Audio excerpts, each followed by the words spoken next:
Hello friends, welcome to அம்மா அறுசுவை உணவு. அம்மா அறுசுவை உணவில் நம்ம இன்னைக்கு என்ன பார்க்க போறோம்னா, மஞ்சள் பூசணிக்காய், சுண்டைக்காய், மாங்காய் புளிக்குழம்பு எப்படி செய்யலாம்னு பார்க்கலாம்.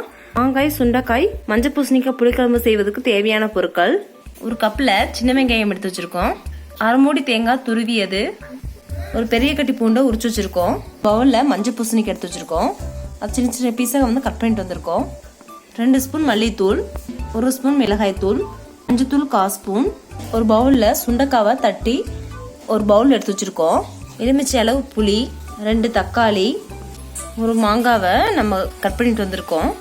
இதை வச்சு எப்படி புளிக்குழம்பு செய்யலாம் பார்க்கலாம் ஃப்ரெண்ட்ஸ். வாங்க வீடியோக்குள்ளே போகலாம். புளிக்குழம்பு செய்வதற்கு கடாயை அடுப்பில் வச்சாச்சு, 1 ஸ்பூன் எண்ணெய் ஊற்றியாச்சு. இப்போ நம்ம மசாலா ரெடி பண்ணிட்டு வந்துடலாம். எண்ணெய் நல்லா காஞ்சிருச்சு.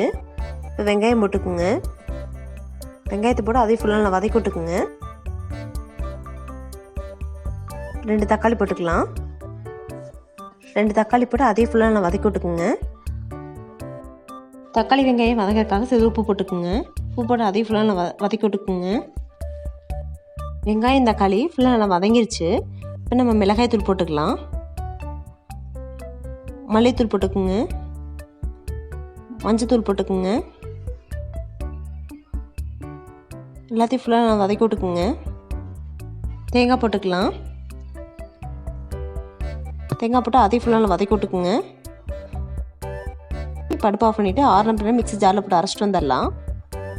மிக்ஸி ஜாரில் போட்டாச்சு. இப்போ நம்ம அரைச்சிட்டு வந்துடலாம். மசாலாவை நம்ம அரைச்சிட்டு வந்தாச்சு. இப்போ நம்ம இதை குழம்புல ஊற்றிக்கலாம். புளிக்குழம்பு இன்றைக்கி மண் சேர்த்த செய்ய போகிறோம். ஒரு குழிக்கரண்டி நல்லெண்ணெய் ஊற்றியாச்சு. நல்லெண்ணெய் நல்லா காஞ்சிருச்சு. இப்போ கடுகு உளுந்தம் பருப்பு போட்டுக்குங்க. கடுகு உளுந்தம் பருப்பு நல்லா பொரியாச்சு. இப்போ சீரகம் போட்டுக்குங்க.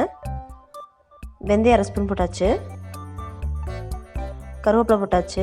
புளிக்குழம்புக்கு சின்ன வெங்காயத்தை முழுசாக போட்டிங்கன்னா செம்ம டேஸ்ட்டாக இருக்கும். சின்ன வெங்காயம் போட்டுக்கோங்க.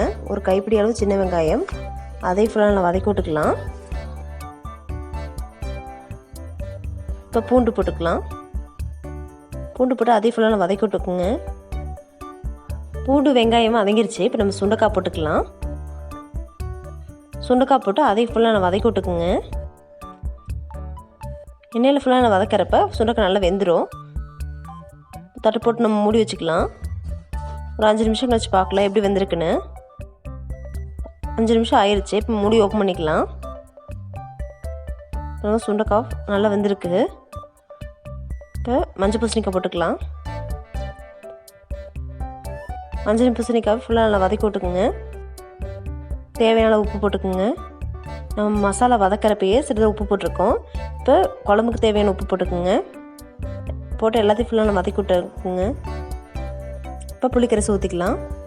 புளிக்கரைசை ஊற்றி அதையும் ஃபுல்லாக நம்ம வதக்கி விட்டுக்குங்க.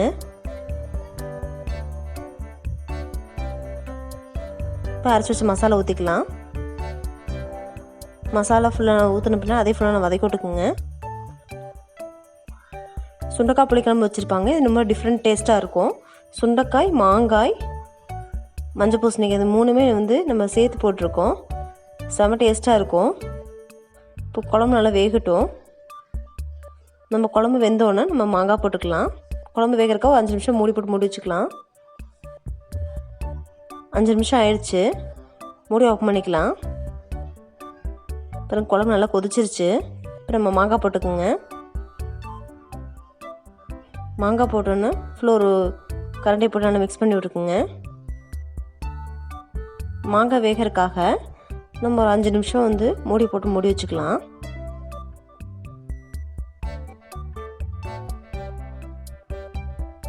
அஞ்சு நிமிஷம் கழிச்சு பார்க்கல எப்படி வெந்திருக்குன்னு. 5 நிமிஷம் ஆயிடுச்சு. மூடி ஓப்பன் பண்ணிக்க. குழம்பு ஃபுல்லாக நல்லா எண்ணெய் திரண்டு வந்திருக்கு பாருங்கள். வாசமே செம வேறு லெவலில் இருக்குது. பாருங்க, மாங்காய், சுண்டைக்காய், மஞ்சள் பூசணிக்காய் 3மே செமையாக வெந்திருக்கு. இந்த மாதிரி நீங்கள் செஞ்சு சாப்பிட்டிங்கன்னா செம டேஸ்ட்டாக இருக்கும். சுண்டைக்காய் புளிக்குழம்பு தனியாக வைப்பாங்க, மாங்காய் புளிக்குழம்பு வைப்பாங்க. நம்ம இன்றைக்கி 3மே ஒட்டுக்காய் போட்டு செஞ்சுருக்கோம். செம டேஸ்ட்டாக இருக்குது. இந்த மாதிரி டிஃப்ரெண்ட்டாக செஞ்சிங்கன்னா எல்லோரும் விரும்பி சாப்பிடுவாங்க. இப்போ நம்ம அடுப்பை ஆஃப் பண்ணிக்கலாம். எல்லாம் போட்டு நல்லா மிக்ஸ் பண்ணி விட்டு இப்போ அடுப்பை ஆஃப் பண்ணிக்கலாம். சுவையான மாங்காய் சுண்டைக்காய் மஞ்சள் பூசணிக்காய் புளிக்குழம்பு சமையல் ரெடியாகிடுச்சு. இது நீங்களும் உங்கள் வீட்டில் ட்ரை பண்ணி பாருங்கள். ட்ரை பண்ணி பார்த்து மறக்காமல் கமெண்ட் பண்ணுங்கள். இந்த வீடியோ உங்களுக்கு பிடிச்சிருந்தா ஷேர் பண்ணுங்கள், சப்ஸ்கிரைப் பண்ணுங்கள், மறக்காம பெல் பட்டன் அழுத்திடுங்க. தேங்க்யூ.